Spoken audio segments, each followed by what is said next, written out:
everybody. Vasu Party here with Charlie O. Hang on one second.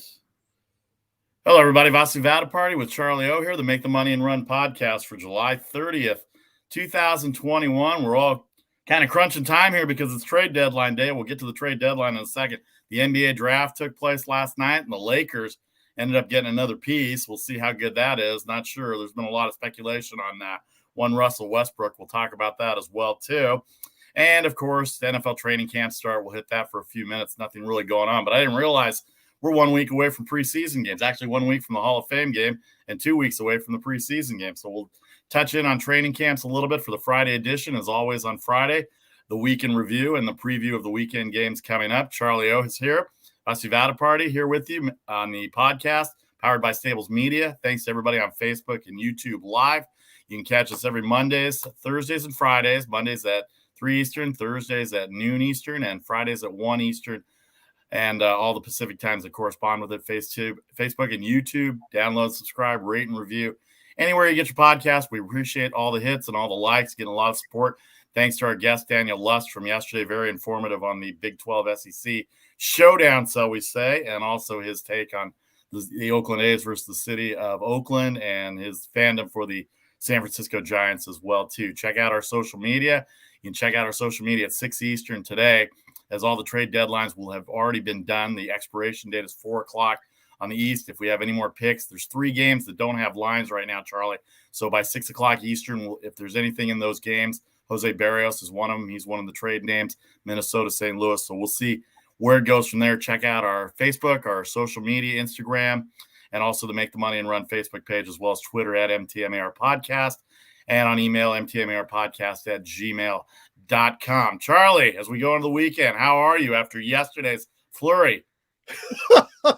Well, it's interesting, Vasu. We used to call July and all the way through about mid-August the dead zone, because it was baseball and nothing else. And baseball used to be kind of a drag during this time, other than a trade deadline that didn't mean anything because we still had the waiver situation.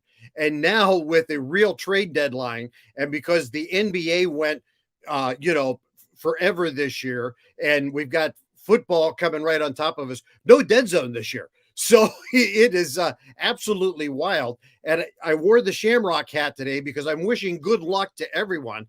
We had the NBA draft last night. We've got the trade deadline today.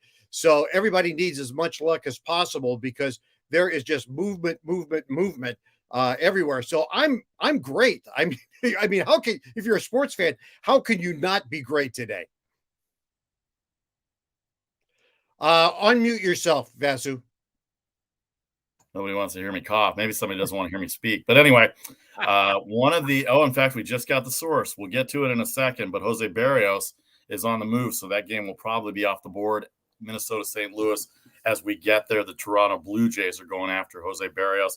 That's according to sources. We'll get to all that in a second. You can check out the betting lines as we have them right now at the bottom. The National League, the American League, the 2 interleague games that we have. As we said, the 3 games that are not on the board right now are the Nationals and the Cubs, for obvious reasons. COVID involved with Washington too. Chicago, a couple of trades. Seattle and Texas also off the board right now until they get all their players. And then Minnesota had Jose Berrios scheduled to start tonight against the Cardinals in St. Louis.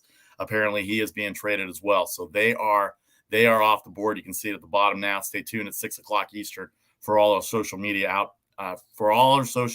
posts in case we have game changes or picks going on. You can keep track of the National League, American League, all the baseball lines at the bottom as well. All right, let's start with the MLB draft. As we said, geez, holy cow.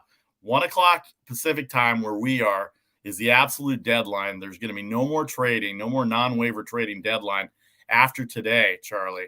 And so you look at all the teams and what they're doing, there's going to be a flurry more. And if there's any updates during our show, we'll give them to you in this 1 o'clock hour, 1 o'clock to 2 o'clock hour that we have on the Make the Money and Run podcast. And we'll also fit in how it affects the betting situations, because I saw some changes already on the futures for the World Series and futures for the American League and National League championships as well too, Charlie. So let's go through it. We already know about Joey Gallo. yesterday. That came down on Wednesday. We talked about it. Anthony Rizzo was talked to be to Boston. He goes to the Yankees instead. So now they've got two left-handed hitters for that short porch in New York. They're only 2.5 games back, if I remember right. We did this yesterday. Let me get the standings up on my phone. They're only 2.5 games back of the wild card. 8.5 back after getting thumped by the Rays, 14-0 yesterday. Garrett Cole, by the way, was the recipient of that beatdown in the first 3 innings, and then it was 14-0. The final score by Tampa Bay. Tampa Bay moves to 1.5 games in the standings behind Boston. The Yankees are still 8.5 back. But here's the key. The A's won last night, so the Yankees are only 3.5 back, a game back of Seattle for the second wild card spot. So good moves by the Yankees to go after Gallo and Rizzo. Gallo, I think, has 1 more year in his contract. Rizzo's a free agent at the end of this year, and that makes Luke Voit very expendable since he's been injured after leading the major leagues in home runs in the shortened season last year, Charlie. Well, I felt, the Gallo move I thought was very good for the Yankees. And I felt the Rizzo move was classic old style Yankees. Oh, Boston wants him? No, we'll take him. I mean, seriously, I felt it was a classic Yankees block a move.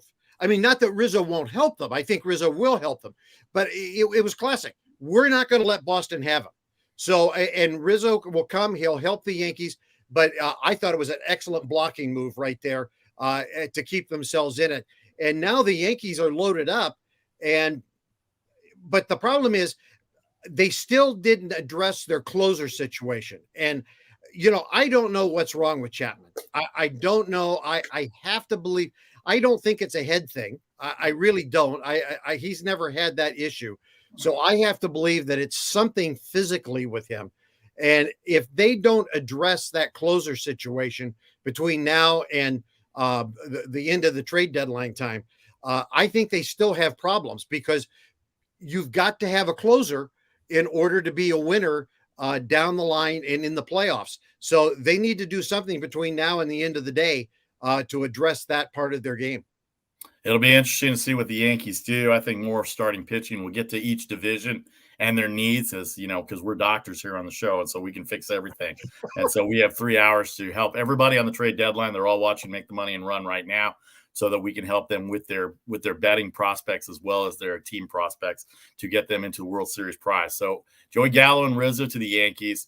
We'll talk about their issues in a second. Schwarber to Boston. Kyle Schwarber still on the injured list. What a run he had in June for the Nationals with all the home runs that he hit. But he's going to Boston. They might be overloaded in outfielders, or they didn't want the Yankees to get another left-handed bat, one or the other, or Toronto for that matter, because Toronto could probably use him as a DH. Their DHs haven't done very well this year now that George Springer has gone back in the outfield. Kyle Schwarber to Boston. They've already got JD Martinez as a DH. Fenway Park left field is difficult to play if you play the wall, but it's not that difficult in terms of the distance and the depth, and he's got a really good arm. So left field might be good for him if he's healthy. And JD Martinez, of course, you got Verdugo. And you've got this kid, Jared Duran, who's in center field, who's roaming the center field now. And they've got Kike Hernandez. They've got a surplus of outfielders.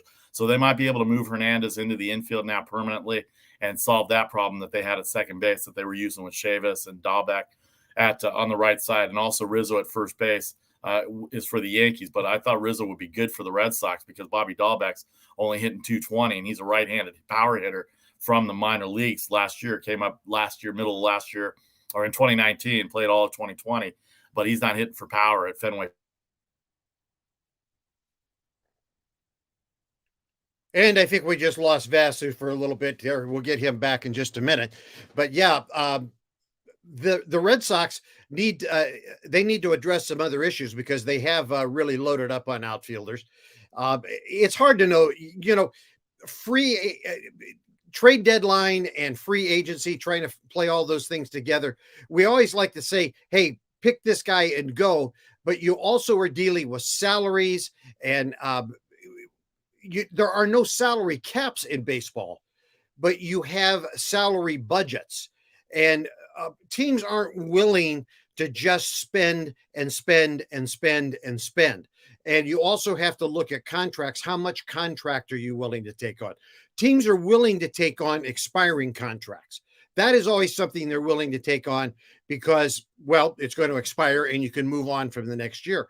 But when you have a situation where you have like a player option, even if the player option is that the team can opt out, you usually have a buyout there. So that's going to cost you money.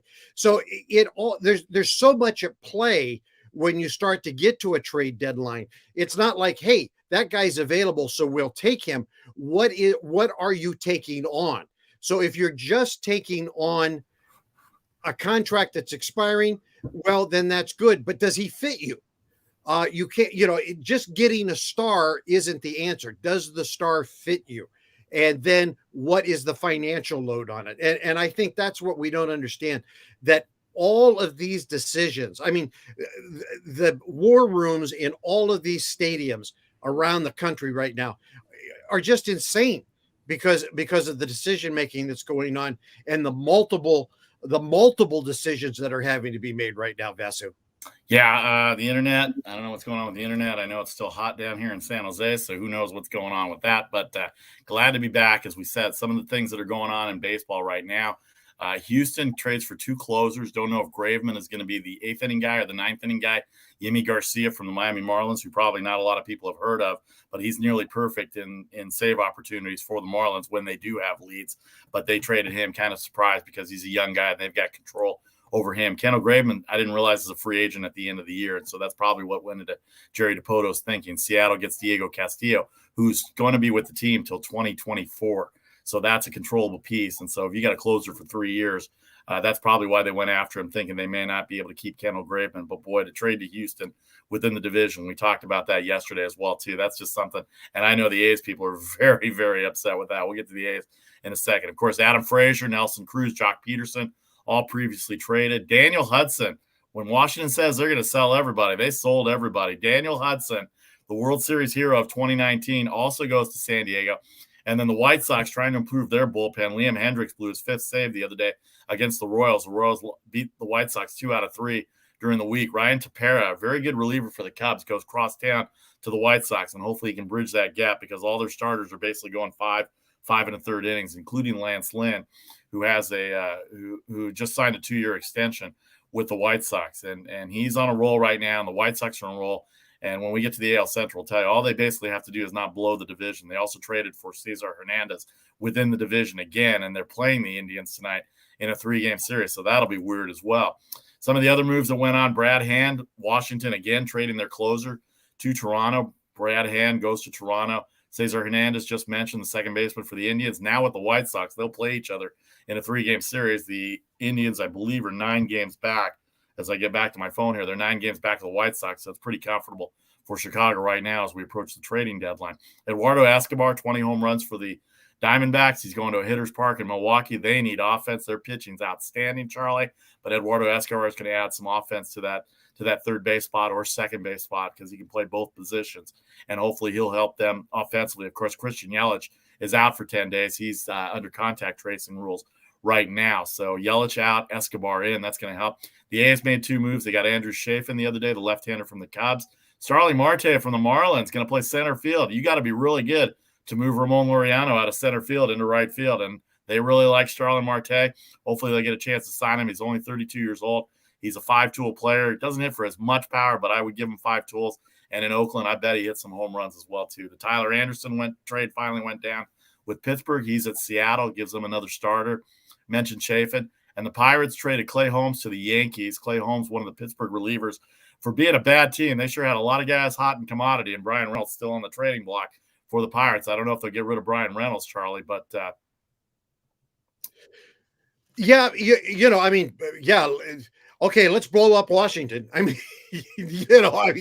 okay, yeah, we really are going to blow it up, and they've done so. And of course, we aren't talking about the big trade, and that's we'll get to that in a second. But yeah, these are some of the trades that are happening right now. And Rich Hill finally to the New York Mets. Surprising that Tampa Bay. Are you surprised that Tampa Bay traded some of these pieces? They were in first and second place, and yet they traded Rich Hill. They traded Diego Castillo. They got Nelson Cruz.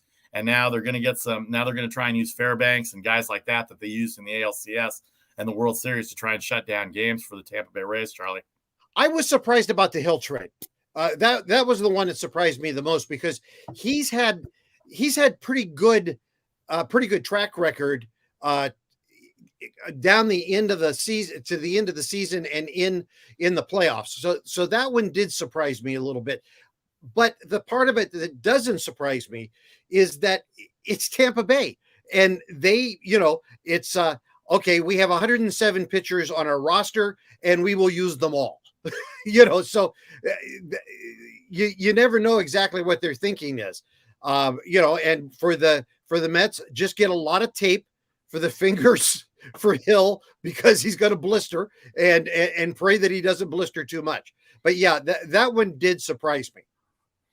Yeah, there's a lot of interest in terms of the Rich Hill going to the New York Mets, because Jacob deGrom has had a history of injuries and he's out right now. The Mets holding on to a 5-game lead, I believe, over the Phillies. The Phillies were lucky to get back in game 2. They got a 7-run 7th inning, or 7-run 8th inning in the extra innings in game 2 of the doubleheader.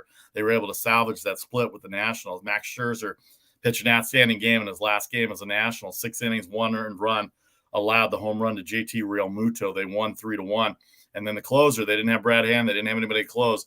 Washington closes out. Brad Miller hits a walk-off grand slam in the bottom of the 8th inning for the Phillies' 11-8 win over the Nationals. They are 3.5 back of the New York Mets, who got beat by the Braves yesterday. The Braves take 3 out of 5 in that series. The Braves and Brewers will go in a good series this weekend, and the Mets have the Cincinnati Reds this weekend, and what's going to be another good series. So a lot of manipulation between the Reds and the Brewers, and the Braves and the Mets this weekend as they continue on towards their march towards their division titles and or wild cards. Obviously, the NL West with the Dodgers, Giants, and Padres, they're fighting it out not only for the division, but unless the Reds get hot or one of these other teams in the East gets hot, it looks like both the teams are going to make the wild card games, and that's why all the trading took place. So I'm looking up here as I give me a second here, as I'm looking up right here to see if any of the game lines have moved for the Minnesota Twins and the Cardinals. Nothing on the Nationals and Cubs.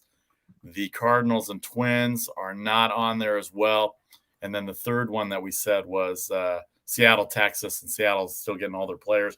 Texas is unsure what they're going to do with Kyle Gibson. All right, as we move on, you can keep track of the betting lines as we have them at the bottom of the screen. The National League, the American League, the Interleague games. Houston, San Francisco, a big series in the Bay Area this weekend as well. All right, we talked about the trade deadline. Now let's get to the big trades. The big trades this weekend coming up now. If I was a Dodgers fan, and I am a Dodgers fan for those that know, they really took it to San Diego and San Francisco. And not only that, did they help themselves as well, too. And I'm not going to go on a soliloquy because nobody needs to hear a Dodgers soliloquy right now because we're still in second place. Amen. Max Scherzer and Trea Turner are traded from the Washington Nationals, and we knew Scherzer was on the block, had no idea about Trea Turner. When Mike Rizzo said everybody's on the block except Juan Soto, he really meant everybody. We said that earlier. Trea Turner is going to be the shortstop of the future for the Washington Nationals, for at least for the Dodgers now for 2 more years. Max Scherzer will be a free agent this year. He chose where to go. He's a 10-5 guy, which means 10 years with the same team and 10 years in the big leagues and 5 years with the same team. So he had a right to veto any trade. And if he vetoed a trade, then he could automatically become a free agent at the end of the year if that's in the middle of a contract. But he's a free agent at the end of the year. The Dodgers have gotten Max Scherzer. Julio Urias has 12 wins, should have had 13 the other night. Kershaw on the injured list. He's going to come back in 2 weeks. And Walker Buehler was outstanding in San Francisco on Wednesday night. He's 11-1. So not bad for a foursome. If you're going to go into a playoff series, they're still 3 games back of the Giants. They're a couple of games ahead of they're 2.5 games ahead of the Padres, 3 up in the loss column on the Padres, but they're in second place, solely in second place. By the way, the Dodgers and their injuries, and I'm hearing a lot of it. The Giants, congratulations to the Giants on their depth. Their depth has kept them in the best record, and that's what they're banking on right now. I mean, who would have thought Lamont Wade? Who would have thought Darren Ruff? Who would have thought Yastrzemski was going to have a big year? But he's a starter. Slater and Dickerson, platooning in the outfield, have been good.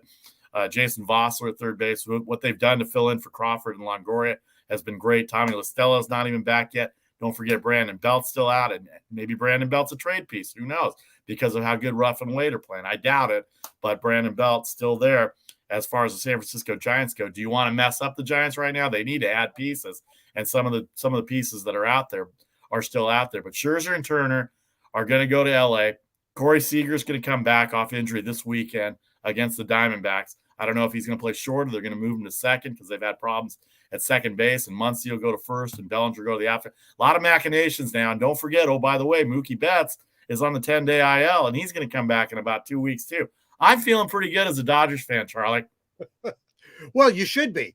And the one thing that I'm very interested in right now is, you can talk about the Giants' depth and you can talk about a lot of things at this point, but San Diego has done a lot. They've added a lot of pieces to their team. Now, I know there's weaknesses, but they've done a lot to try to shore themselves up. Obviously, the Dodgers made a superstar move in what they've done to shore themselves up. Right now, the team that hasn't done anything is the Giants. And I'm a little amazed at this point. If you want to stay involved, if you want to be in this run at this point, which we've all been shocked over. I mean, everyone in baseball, if you said that you saw this coming with the Giants, you're a liar. Okay. I mean, I'm just sorry. You're a liar because nobody saw this coming.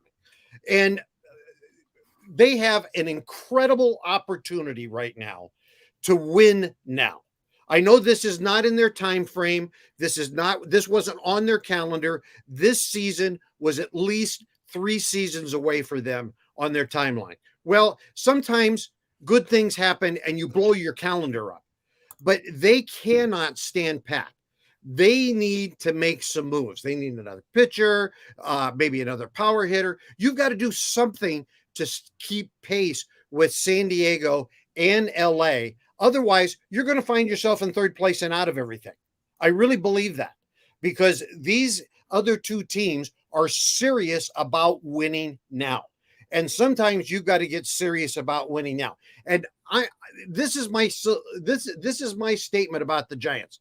Sometimes the Giants get so excited about, we have this beautiful stadium on the bay and we sell so many tickets that we're just happy about standing pat and we believe in our team with the depth.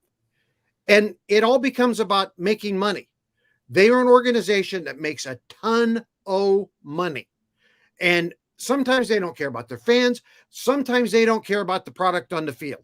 And that's just honest. And I've watched this team since 1971. And so I've got a little bit of history in watching this team closely. And I really believe that. So unless they make some moves to shore this team up, I'm making the statement they're not serious about winning because their competition has shored themselves up and thrown down the gauntlet and have said, we want to win and we want to win now. So Max Scherzer, Trea Turner going to the Dodgers. The Padres have gotten Adam Frazier. They're looking into another starting pitcher, Jose Berrios, off the market now. All reports indicate he's going to the Toronto Blue Jays. Taylor Rogers, the left-hander, the twin brother of Tyler Rogers of the Giants, on the block for the Twins, as is Caleb Thabar. A lot of other relievers out there. The Pirates relievers are a hot commodity. If they could some way get Rodriguez from the Pirates, the Giants, or any team that gets him, he's a great 8th-inning guy if you've already got a closer, or you could insert him into a closer. Maybe Tampa Bay is going after – he's cheap. Maybe Tampa Bay is going after Rodriguez as a closer. Who knows? We'll see how it goes. We're 2.5 hours away from the finality of the trade deadline. All right, we're going to break it down division by division when we come back, each division and what their needs are, according to Charlie and I. Thanks to everybody on Facebook, David and Mike. Mike, are you still getting game checks from the Houston Astros? I'm not rooting for the Astros. Or you become a Dodger fan from your Southern California roots, Mike Gallo. Come talk to us sometime on our podcast. You're watching the Make the Money and Run podcast. Back in 30 seconds, we're going to break down the division by division needs as we see it for the trade deadline, and we'll give it to you as it relates to futures odds in the betting world. Vasu and Charlie here on a Friday, July 30th, 2021. See you in 30.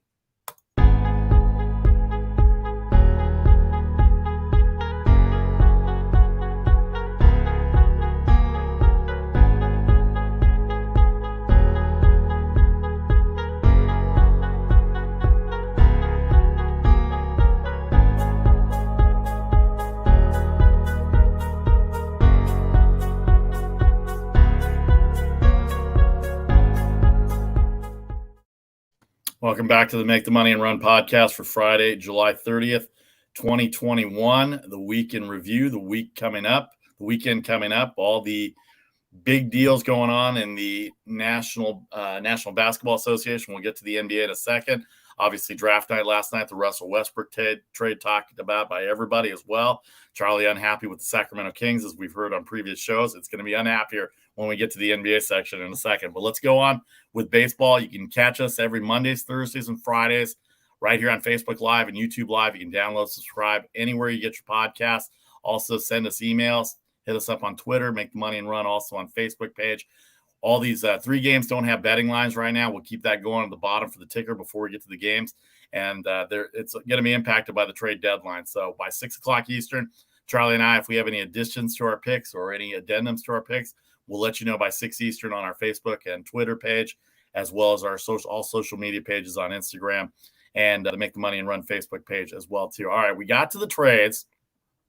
Let's get to the divisions, division by division. Let's start with the NL East because it's very interesting to me. I'm not sure who wants to win the NL East right now. Watching the Mets and Braves play, the Mets don't have any bats.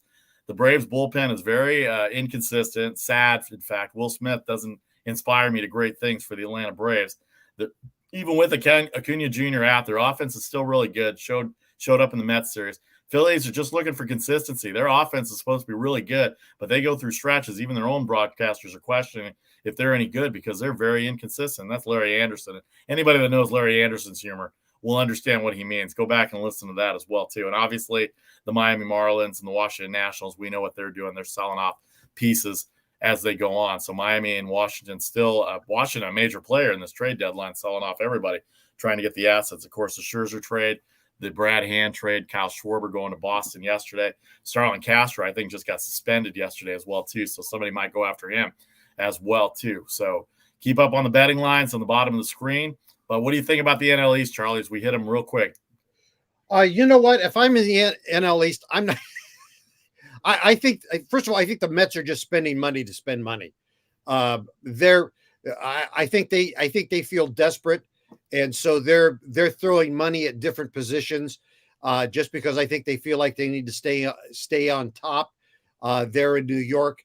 I don't think they're serious players to do anything in the postseason, frankly, because I think they're in one of the weakest divisions in all of baseball. Philly, like you said, is very inconsistent. I don't think they're a player once they get into the playoffs. Let me ask you this about the Mets then. Where's Chris Bryant fit? His name's been tagged with the Mets because their third base production is not very good right now. Luis Guillorme and Brandon Drury and other guys that they put in there. I think it's a marquee name to placate the fans. I really do. I think it's, hey, look, we're trying to make our team better, and sometimes you do that. I mean, you've got an owner right now who's not afraid to spend money, but I think it's a Band-Aid that will keep you on top in the East, but it's not going to take you home. I mean, they're not going to be in the World Series, for heaven's sakes. I mean, you know that, and I know that, but with where they are in the division, they can't allow themselves to fall out. And they're in New York, and they have the opportunity to stay in competition with the Yankees, and they want to stay in competition for the dollar in the big market. So, and I mean, there's nothing wrong with that. I mean, it is a business. And so they want to do that. Philly, too inconsistent. And I think for Atlanta, unfortunately for Braves fans, they've just been hit up with too much this season. I mean, you can shore it up. You can do some things. They might make a wild card, but it's not serious. The National League East is just not going to be competitive in the postseason, in my opinion. So I think the wild card, money if you want, but it's wasted. I think the wild card probably too far to go for the Braves. They're 8 back of the Padres for that second wild card spot. They are 4.5 back. I think I saw that. 4 back in the division, 5 back in the loss column. The 3 out of 5 against the Mets help. DeGrom comes back healthy. That's a player for them. Rich Hill, a good addition to the starting rotation. Walker struggled the last 3 starts. If he turns it around a little bit, that's 3 starters, and you never know what you can do in the bullpen. But they've got to hit better, and they're not hitting well right now. They've got guys in that lineup that shouldn't be in that lineup right now that are backup guys. Kevin Pillar and Brandon Drury, like I said. Nothing against those guys. They're all great. They're all good players in their own right, but they're not guys like Chris Bryant or guys like the Dodgers have or guys the teams that are contending right now. And the Braves bullpen, Will Smith doesn't inspire me to great things in terms of 7 games. And we know the pitching has been pretty good. Starting's been okay, but they really don't have any starting pitching right now. And the fact that they're 51-52, 4 games back, 5 in the division of the Mets, who are only 7 games, 54-47. The Mets are playing the best baseball in that division, so you got to look for them to possibly continue on. But I cannot see a wild card coming up unless Philadelphia gets really, really hot. All right, let's move to the NL. Let's move to the NL Central here. Looks like it's going to be a 2-team race, if that. The Cardinals are 9.5 back. The Cubs are 11.5 back. Of course, we know Pittsburgh's selling off key players in their trade. They traded Frazier. Reynolds might be on the move. The relief pitchers are a hot commodity, as we said. Clay Holmes already been traded to the Yankees, and Rodriguez, a big name. I think he's only blown 1 save this year for the Pirates. So when they've had a lead, he's been really good. And I think he's only given up 1 earned run this whole year, and we're at August 1st already. So that's real, real good. And any team could use a Richard Rodriguez right there. So the Reds and the Brewers. Reds are 7 back in the loss column, 7 overall. Both have played 103 games. Brewers 7-3 in their last 10. The Reds 6-4. Reds bullpen, Reds pitching overall. Sonny Gray going today. He struggled. They haven't had a very good season from the mound standpoint, and their bullpen's been awful. I think their bullpen ERA is about 6.5. And yeah, you can lay some of it to the ballpark, but you got to throw strikes. They walk too many guys. Their offense, they've had some injuries. They don't know what they're going to do. Castellanos is still out. That hurts. He's an all-star outfielder. He was leading the league in hitting when he went down with the injury. Jesse Winker having a great year. How about Joey Votto? 6 straight games with a home run. I mean, he's certainly turned the dial up, and he really I'm sure he's 14 or 15 years in the league now. I'm sure he wants to get to the playoffs, and this might be the best chance. And who knows? And who knows if they're going to have another shot? And Milwaukee's not great offensively. I know they got Escobar, but those pitchers from Milwaukee, Charlie, as we wrap up the NL Central with Corbin Burns going tonight, Brandon Woodruff on the mound, and Brandon Woodruff, and then Freddie Peralta, the 3 starters, and then you got Devin Williams in the 8th inning. Josh Hader, everybody knows about Josh Hader from the playoffs last year and the All-Star games that he's already been in. He's on fire, left-handed flamethrower, 98 coming out of the bullpen. So you got to think it's Milwaukee's division unless somebody else gets hot, meaning the Cincinnati Reds, and you're a Reds guy. Well, first of all, Milwaukee needs to add a bat, okay? Because another bat. Because that's their problem. I mean, obviously pitching they've got taken care of. They need to add another bat. They need to add a power bat is what they need to help them along. The Reds, I don't really expect the Reds to do much on the market. They might add a pitcher. I think if they add a pitcher, it's not going to be a name pitcher at this point. What have I always told you? The Reds get hot in July and August because that ballpark helps them. They can create a lot of offense. They don't have the pitching right now to support that offense. They'll be exciting. They're always fun to watch. And in September, we'll go, oh, the poor Reds and the poor Reds fans, and where did I grow up? I grew up in Dayton, Ohio. I know a lot about the Reds. I've been to that ballpark a lot. I used to take my dad there all the time. Every year I'd go back and take my dad down for a couple of ball games. I know that ballpark, and they'll be entertaining. They are not going to the playoffs, folks. So don't waste your money wagering on the Reds. They are too far away in the wild card. As we said, the wild card, they're 5 back of the Padres. I don't think anybody's going to mistake the Cincinnati Reds for the San Diego Padres, even with the Padres' shortcomings right now. Speaking of the Padres, let's go to the National League West. The Giants have the best record in baseball. Nobody in the Bay Area seems confident about them not standing still. And I know there's T-shirts being printed here that says, "In Farhad we trust," "In Farhan we trust," and there's all sorts of conjecture going on about what they need. Kevin Gausman has had 3 rough starts since the All-Star break, since he had to leave to go care for his wife in Louisiana, who, by the way, thankfully is all healthy after the hospital visit and everything like that. So more importantly, that's good. But they're laying off the splitter with Kevin Gausman. I don't know if they need another starting pitcher. They might have been in on Jose Berrios, but he's gone now. They could have been in on Scherzer, but I think Scherzer may have turned them down, wanted to go to LA because he thought LA may have had more potential. All the Giants fans are getting on me on Facebook. I'm sure you've seen some of it on Facebook. They're getting on me. They said, "We've been injured too." And I go, "But your depth is great. We're injured, but we don't have any depth. We lost Jock Peterson. We lost Verdugo." I say we like I'm part of it, but I am part of it. So Verdugo and all these guys that they've lost the last couple of years, they haven't been able to replace. Yeah, they've got a stacked farm system, but these kids aren't ready.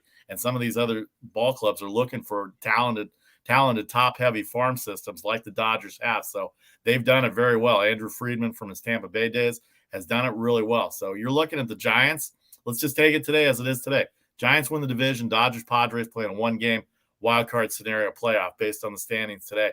Max Scherzer and Yu Darvish on the mound for one game. Of course, you're going to go after a starter because they're trying to get to the next round. In this one game, we've seen anything can happen in these one games. We saw the Rockies beat the Cubs 3 years ago in a game that Kyle Hendricks should have won hands down.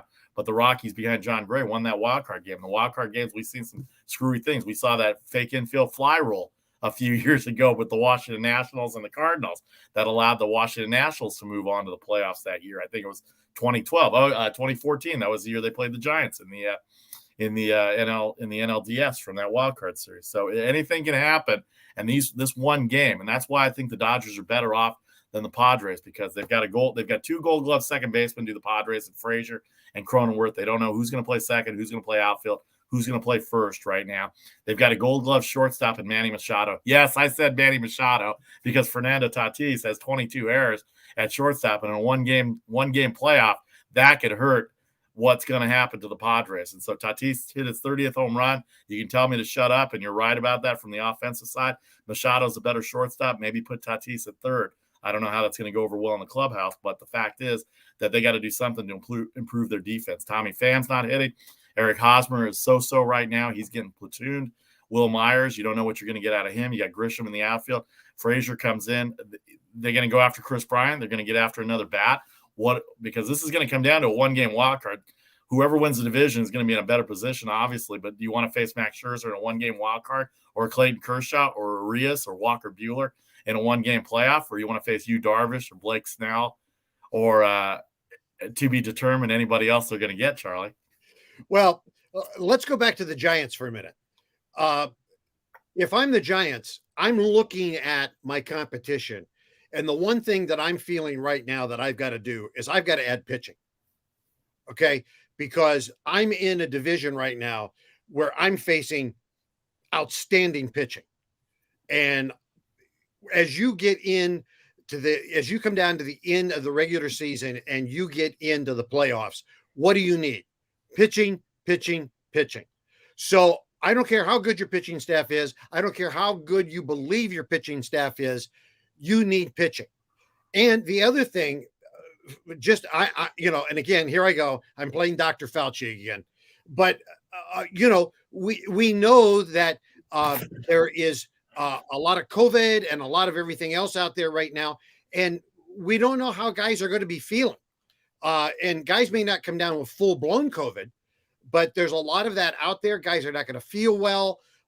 You've got all this stuff going around. And guys didn't play a full season last year. So now they're playing a full season. So there's going to be fatigue there this year that wasn't there last year. So if I'm the Giants right now, if I'm Farhan, I'm on the phone and I'm looking for pitching because I'm looking at the Dodgers. And I really am right now looking at the Dodgers as my number one competition because I'm looking at San Diego as being a wild card. And I'm looking at my number one competition has just made their pitching staff unbelievable. I need pitching. So that's what they've got to do. The Dodgers, I think they're done. I don't think they need to do anything else. I mean, good Lord. What else do they need to do? They get Corey Seager off the injured list. They get Mookie Betts off the injured list. Clayton Kershaw comes back in maybe 10 days off the injured list as well, too. Maybe they're looking for another reliever to help out in the bullpen for the depth in the bullpen, and that's really all that they need. Taylor Rogers is out there, as we said. But as far as the Giants go, I'm sure the phones are bringing off the hook, and I'm sure the one thing that I heard, and I believe in this because it happened to the A's 6 years ago. We talked about it yesterday with the chemistry issue. They're going to have to figure out who somebody's feelings are going to get hurt, but they want to improve the ball club. I heard Austin Slater say it on the radio last night. If he's the guy that has to get traded to help the ball club, that's part of baseball and that's business. And I'm sure the phone's off the hook right now. I think the Giants need more bullpen help than starting help. If they were to get a top A starter like a Berrios or Scherzer or a Kyle Gibson, somebody like that, then you go after him. But if there's a middle of the road starter, like I wouldn't go after Rich Hill if you already have the best record in baseball, type of thing. No offense against Rich Hill. I would go after a bullpen guy right now because they're not completely sold. I can't believe, even as fans, you can see it, they're not sold on Tyler Rogers and Jake McGee as their 8th and 9th inning guys for the reasons that were documented. And they're a cold streak away from falling all the way down to third place. The division is not that far apart for them to go from the best record all the way down to third place in the National League West. So that's kind of where we're at right now. It's going to be interesting. We're 2 hours and 15 minutes away from the trade deadline. I'm looking to see if anything else has come down. Berrios trade is official. One team eyeing Chris Bryant and Craig Kimbrell. It doesn't say here who it is. It looks like the Tampa Bay Rays are eyeing Chris Bryant and Craig Kimbrell right now. So maybe that's why they got rid of. This is according to Ken Rosenthal. He doesn't put out stuff unless there's actually some legs to it. So let's move on to the American League now, Charlie, as we continue with the Make the Money and Run podcast for Friday, trade deadline day, July 30th, 2021, right here on Facebook and YouTube Live. Of course, you can download and subscribe anywhere you get your podcasts. The AL East, the Boston Red Sox, they need pitching more than they need hitting. I know they got Kyle Schwarber yesterday. They've got a glutton of outfielders. Maybe they're going to move somebody to first base. Maybe Kike Hernandez will come in and their second baseman, Chavis, or somebody will play first. But right now, offense is not their issue. They're hitting the ball really well. Their bullpen, to me, is a little weak. Matt Barnes has been great as a closer. Their middle relief is kind of where it's lagging a little bit, and probably another starting pitcher would help them too. Tampa Bay has made trades left and right, and if they get Craig Kimbrell, then you can see where the pieces fit now in terms of trading Rich Hill and Diego Castillo. The Yankees got Rizzo and Gallo. We know that. They need starting pitching. I think Chapman's okay. I'm not sure if it's a head thing, but he has been hit around a little bit this year. But their bullpen to get to the 8th and 9th inning is not good. I mean, all you got to do is see the guys, even in a 14-0 game yesterday, the guys that they threw out there in the middle of the game are guys that they use on a regular basis when they're winning. And then Toronto's out of Brad Hand, Jose Berrios, so they're good right there from that standpoint. Robbie Ray's having a good year. Hyun-Jin Ryu's having a pretty good year, and Ross Stripling is also having a good year. So if they can figure out a way to get back in this thing wild card wise, then maybe they've got a shot to get in there, because that pitching staff, and anything can happen in a 3 to 5 game series if they can get there, and that's the whole point. And a 1-game wild card, I would go with Ryu on a 1-game wild card. I would go with Jose Berrios on a 1-game wild card, depending on who they play. Somebody from the American League West. We know how the American League West teams fare in wild card games, whether it be the Houston Astros or the Oakland A's, or even in their division, if it ends up being a Yankees and Tampa Bay wild card, 1-game wild card series, if Tampa Bay is still in a wild card position at that point. So the AL East, real quickly, Charlie. I agree with you. Boston needs some pitching. That's where I would emphasize it at this point. Tampa Bay, I think they're taking care of all their needs. I mean, I'm really amazed that Tampa Bay is making these many moves. This is not characteristic for them, but I think it shores up the belief that they believe they can win. So I'm interested to see what they're doing there. The Yankees, I think the Yankees are throwing money at the wall. And again, I think the Rizzo thing was a beautiful block. I think that philosophically, that was a beautiful move that we could look at the end of the season and say, yeah, that was sharp. And Toronto, Toronto's just going to have to hang in there. I think Toronto is one of those situations where we could look at and just say, hey, you know what? They just hung in there and they took advantage. But I think that's what they're going to have to do. They're going to have to just be there and ready to pounce, because they're going to need some things to fall their way in order to jump in there. Oakland 3.5 games back in the second wildcard spot of Tampa Bay. Tampa Bay only a game back of the Red Sox in the American League East. Oakland is 5.5 back, 6 back in the loss column of Houston. Houston has the Giants this weekend. Oakland continues their series with the Angels. We'll get to the games in a second. But as far as the wild card goes, Charlie, Seattle 2.5 back of the A's. The Yankees are 3.5 back. The Blue Jays 4.5 back. The Indians 5.5 back, which I'm kind of surprised that they're not going for it a little bit, but maybe too many teams, and maybe they just don't have enough hitting talent. By the way, I hope Terry Francona feels better. He's taking the rest of the season off for health issues again, second year in a row. And the Angels are 6 back, and even though they lost last night, they've got Ohtani, they've got guys on that team that can swing the bat, but they just don't have the pitching either. I mean, Dylan Bundy went out and threw for the Angels last night, 1-7, and at one time he was good, but he did not look good last night, and he had no control at all And then it goes down to Detroit, KC, Minnesota, Texas, and Baltimore, all out of the wild card spot. So it's going to be an interesting way to see it as far as the American League East. The American League Central, White Sox, just don't blow it. You're up 9 games. You're up 8 games on the Indians right now. Just don't blow it. Liam Hendricks, Tony La Russa, you got a good staff. Your hitting's really good. You just traded for Cesar Hernandez within the division to play second base. He's going to fill your second base spot. He's your leadoff guy. Oh, by the way, he has 18 home runs for a team that already has, I think, 135 home runs or something like that. If they're not leading the American League, they're right there in American League stats for leading the league in home runs. Lance Lynn has been good. Carlos Rodon has been good. I know Kansas City gave them trouble this week, but their starters have been good. Hendricks has been blown 5 saves this year, and they've got to maybe get another relief pitcher if they think they need somebody. Maybe there's somebody on the waiver wire after today that they can go after. So we'll see. But if I were the White Sox, I'd definitely keep my eyes on. Like we talked about with Daniel Lust yesterday. If people are going to call and offer you, then go ahead and listen. But I wouldn't go out and trade anybody from an eight game lead standpoint in the American League Central. All right, the American League West. The American League West, as we get to it, the Houston Astros are coming into San Francisco this weekend. A big series, as you can tell. The from the bottom, the lines at the bottom have the Houston Astros a $1.14 underdog. Gossman not that heavy a favorite for the Giants tonight, but Houston comes into San Francisco. Dusty Baker focusing and facing his old team. They address their needs. They still maybe need a starter. They've got Greinke, they've got Valdez, they've got Luis Garcia. I like Greinke. Obviously, he's been a veteran. Garcia's throwing the ball well. Valdez, his control needs to be managed a little bit. We'll see how he does against the Giants tonight. But now they've got Kendall Graveman. They've got Yimi Garcia back into the bullpen. Don't forget they still have Will Smith. They traded Joe Smith in the Graveman trade. And they've got Ryan Presley, who was their closer coming into this weekend. But I got to think Garcia or Graveman is going to end up being the closer in that situation. And Presley goes back to where he's comfortable in the 6th or 7th inning, Charlie. Yeah, Houston, amazing. Every time I see the Astros this year, I ask myself the question, why did they do all the stupid stuff that they did?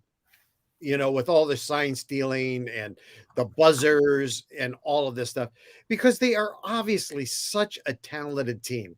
And it just makes me sad that we will always have the history of that lunacy, because they're a very talented team. Now, I'm also very excited because I love Dusty Baker. Dusty's a great guy, a very talented manager, and he's got this team playing great baseball. And I think that the A's have such an uphill battle at this point.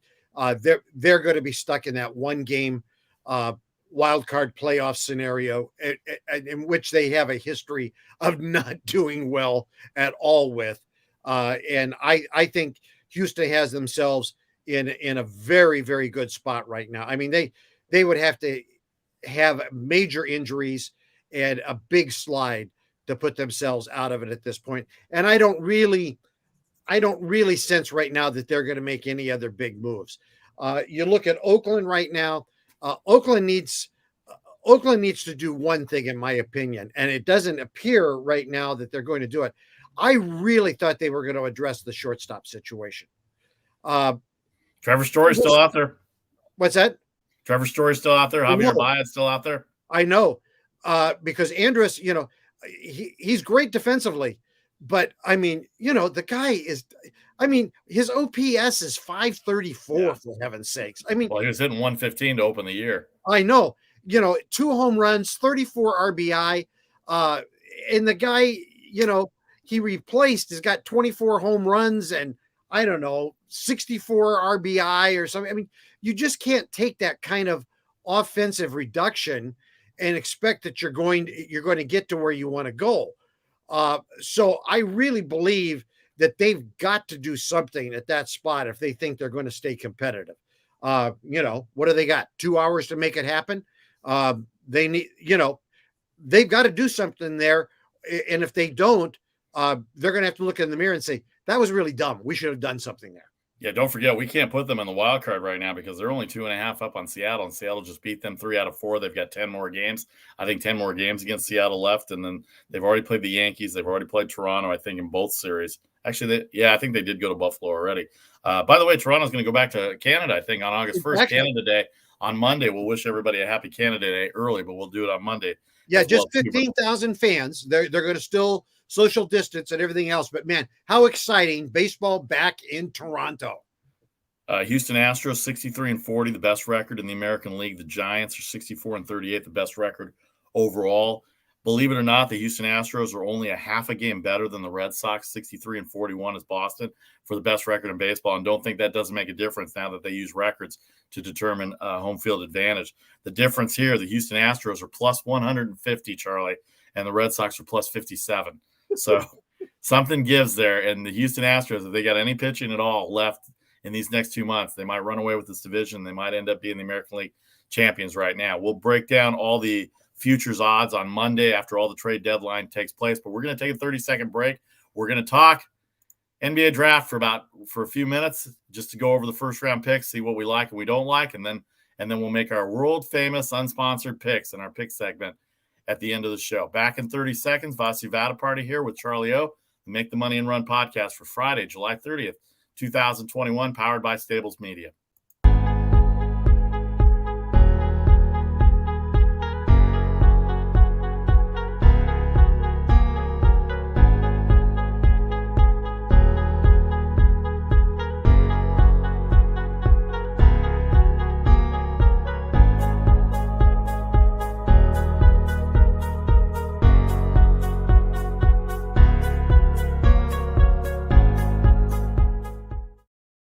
Welcome back. Make the Money and Run podcast for Friday, July 30th, 2021. The trade deadline, exactly 2 hours and 6 minutes away from expiring right now. Let's check out Facebook right now. Hey, Tom, how are you? Dave, how are you? Mike Gallo, I know you're on there as well, too. Thanks for the props, everybody on Facebook and YouTube as well. Check out our post before 6 o'clock Eastern. Some of these games off the board right now due to the trade deadline, due to injury, due to COVID, if you're the Washington Nationals as well, too. So thanks to everybody. And if you missed any of it, including the pick segment that we're going to have in a few minutes, then you can download and subscribe anywhere you get your podcasts. Just find the symbol up there in the right corner to Make the Money and Run. Vasu Vada Party.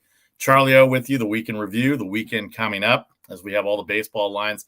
You see at the bottom the 3 games that are not on the board yet.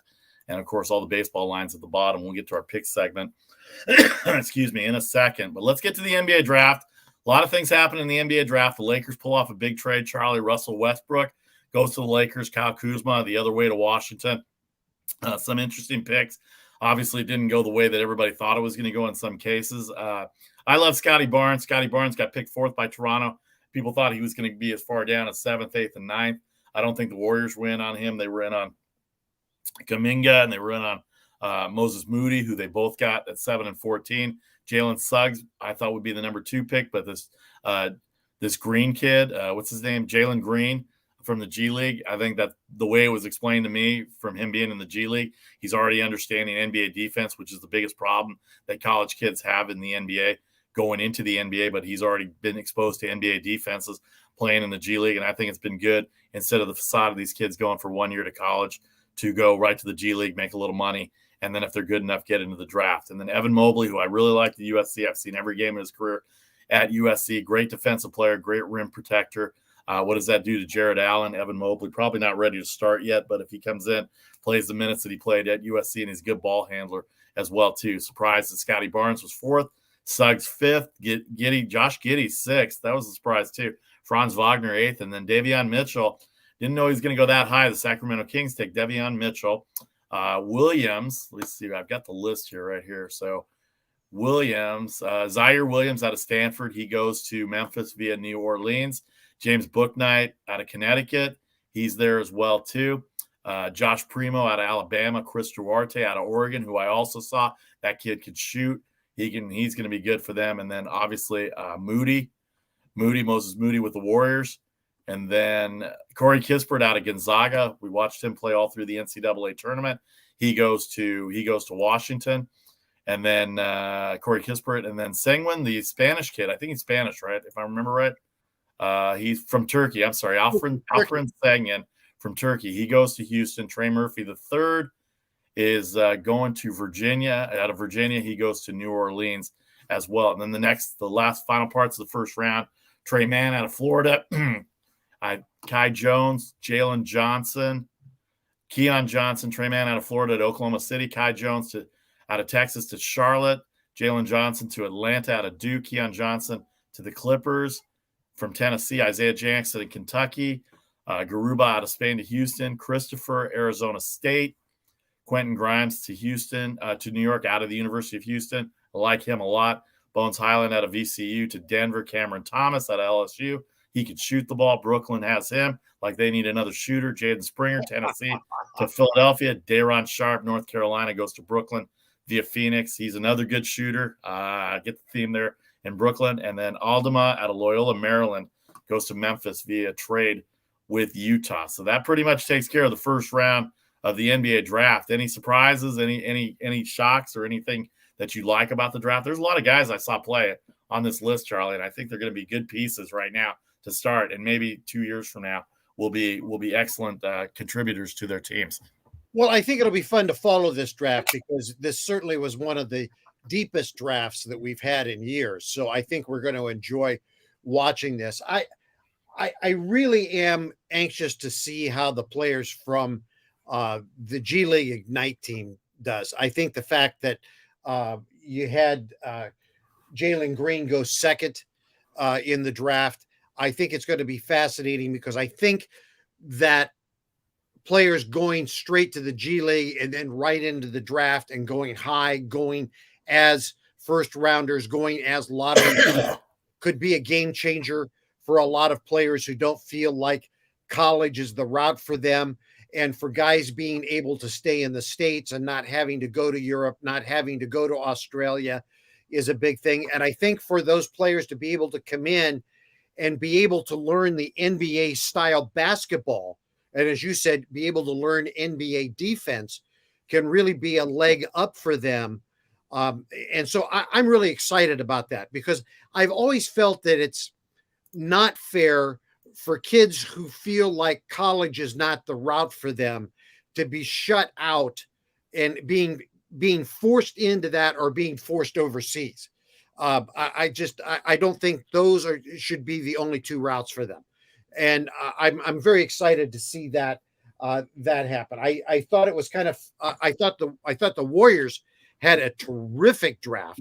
You know, everybody kept saying they were going to package those two draft picks up and go for a player. They did not do that. They seemed to want to stay within their salary cap range. And everyone says that they wound up having one of the best drafts in the entire draft yesterday. So it'll be fascinating to see what they had. They at 14, getting Moody, you know, he was projected like at 7. And because of just the way things kept falling because of needs and, in my opinion, dumb decisions. And I will come back to that. They were able to pick him up at there. So, and I see your 2-minute warning. I'm just going to come back and say, I have no idea what my Sacramento Kings did. They claim they went because of the best player available. When you've got a plethora of guards and you make a best player decision with another guard, you have made a giant mistake. We just missed the playoffs again. Download the podcast anywhere you get it. You can get all the lines right here as we have in the National League, American League, the interleague games as well. All right, in our last minute, Charlie, go with your picks for the weekend. All right, this is just for today. I have an over 9 in the Philly-Pittsburgh game. In the Milwaukee-Atlanta game, I'm going Milwaukee minus 145. And in the big game here on the West Coast tonight, I'm taking Houston plus 110 against the Giants. Phillies over 9. Hopefully their offense gets going. Corbin Burns going for Milwaukee against Atlanta and their bullpen. Hopefully Milwaukee gets some bats. Houston plus 110 with Valdez against Gausman tonight at Oracle Park. For me, I'm going with Milwaukee as well. I'm going to go with the over Gonsolin and the Arizona Diamondbacks. They always play high-scoring games. They're over 9. San Diego Padres tonight. I know it's $1.95. Don't like taking heavy favorites. Detroit at 150 again against Baltimore. You got to take Detroit. White Sox tonight as well, too, with Lance Lynn. And I am going with Houston as well, too. Have a great weekend, everybody. Thanks for joining us on the Make the Money and Run podcast. We'll see you Monday, 3 Eastern. The trade deadline will be done. We'll get more into the NFL. We'll get more into NFL training camps, and we'll talk more about the NFL draft. For Charlie O, I'm Vasi Vadaparty. This is the Make the Money and Run podcast for July 30th, 2021. Have a great weekend and good luck with all your games.